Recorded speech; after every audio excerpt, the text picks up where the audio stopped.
My name is Margaret Hayes, and I'm 72 years old. The woman you see before you has lived through joy and heartbreak, through devotion and betrayal. Today, I want to tell you about the moment that changed everything. I was married to Robert for 47 years. 47 years of building a life together, raising our son Daniel, creating memories in our small Connecticut home. Robert was a mechanical engineer, methodical and precise. I was a high school English teacher who believed in the power of words and the goodness of people. Perhaps I believed too much. Daniel grew into a fine young man, tall like his father, with my green eyes and gentle spirit. He met Christine at a charity fundraiser 3 years ago. She was beautiful, ambitious, working in marketing for a pharmaceutical company. Their wedding was everything a mother could hope for, or so I thought. The first sign came on a Tuesday afternoon. I'd stopped by Daniel and Christine's house to drop off some homemade soup. Daniel was away on a business trip. I used my key,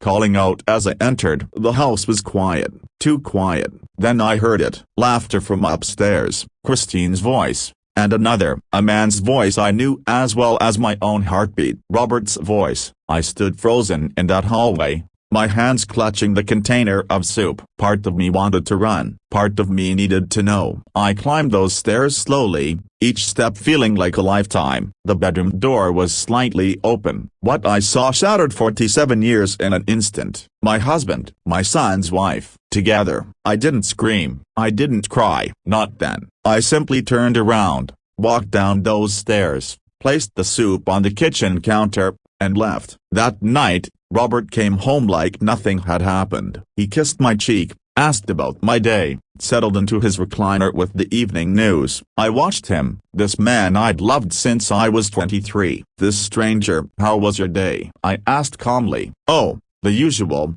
he said, not meeting my eyes. Some meetings, paperwork, nothing exciting. I nodded. Inside, I was calculating, thinking, planning. The next weeks were strange. I played the dutiful wife while gathering evidence. I hired a private investigator named Marcus, a former police detective with kind eyes who didn't judge. The photographs he brought me were conclusive. Hotels, afternoon meetings. It had been going on for 8 months. 8 months of lies. 8 months while I'd been planning their anniversary party. I thought about confronting them. I imagined the scene 1,000 times. But something held me back. I wanted to understand why. How could two people I loved betray not just me, but Daniel? Then came Thanksgiving. We all gathered at my house, as we did every year. Daniel, so proud of his wife, holding her hand across the table. Christine, playing the devoted daughter-in-law, complimenting my cooking. Robert, carving the turkey,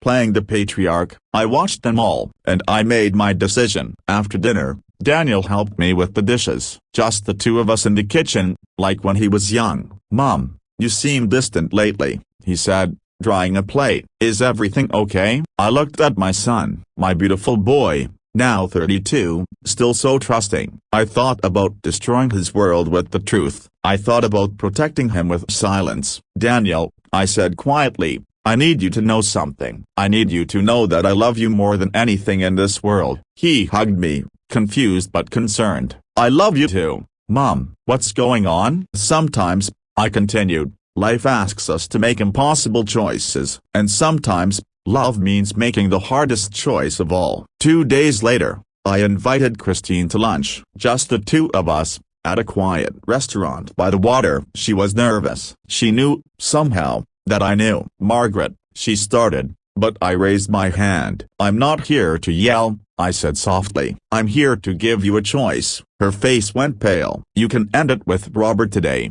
tell Daniel everything yourself, and try to save your marriage. Or a broken bar. I paused, letting her feel the weight of that word. Or? She whispered. Or I tell Daniel everything. I show him the photographs, the hotel receipts, the timeline of your betrayal, and you lose not just your marriage, but your reputation, your place in this family, everything. She was crying now. I never meant for it to happen. Robert was just a broken bar. He understood me. He listened. He's 69 years old and married to your mother-in-law, I said, my voice still calm. That's not understanding. That's selfishness. She left that restaurant broken. That evening, I gave Robert the same choice. We sat in our living room, the place where we'd raised our son, celebrated birthdays, mourned the loss of parents. I know about Christine, I said. His face crumbled. Margaret, please see, you have two choices, Robert. You can leave this marriage today, quietly, and I'll tell Daniel we grew apart. Or I tell him everything, and you lose your son forever. He tried to explain, to justify, to minimize. I let him talk himself out. I don't want your explanations, I finally said. I want your decision. Then came my own choice, my impossible choice. Daniel called me 2 days later, frantic. Mom, Dad said he's leaving. He's getting his own apartment. He said you two decided to separate. Why didn't you tell me? Sweetheart, I said gently. Sometimes people grow apart. It's nobody's fault. These things happen. But after all these years, it doesn't make sense. It made perfect sense. But the truth would destroy him. Your father and I want different things now, I continued. We'll both always love you. This doesn't change that. 3 weeks later, Christine confessed to Daniel. Not everything, just that she'd had feelings for someone at work, that she couldn't be the wife he deserved, that she wanted a divorce. Daniel was devastated, but he survived. That's when he came to me, that cold January evening. We sat in my kitchen, the same kitchen where I'd taught him to bake cookies, where we'd done homework, where we talked about his dreams.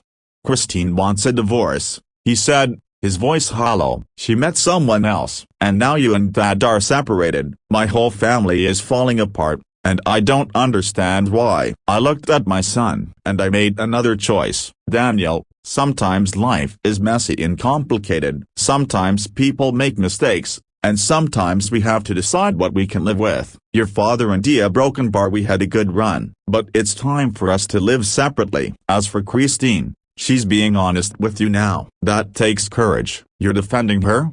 He asked, incredulous. No, I said firmly. I'm releasing her. And you. The marriage is over, but you get to decide how you move forward. What I didn't tell him was that I'd given them both the gift of a partial truth. Robert would always be his father. Christine would always be his ex-wife, not the woman who betrayed him with his own father. Some truths don't heal, they destroy. So yes, my son gave me two choices that day, though he didn't know it. Serve his fiancée till the copyrighty by protecting him with a lie, or leave quietly by telling him everything. I smiled, grabbed my suitcase of secrets, and walked out into a new life. Robert lives across town now. We're cordial at family events. He knows what he lost. Christine moved to California. The affair ended the day I confronted them both. And Daniel, he's healing. He's dating someone new, a kind woman named Sarah who teaches kindergarten. He doesn't know the whole truth. Maybe someday I'll tell him. Maybe I'll take it to my grave. But I sleep at night knowing I made the choice that love demanded. Not the easy choice, not the righteous choice, the kind choice. Because sometimes,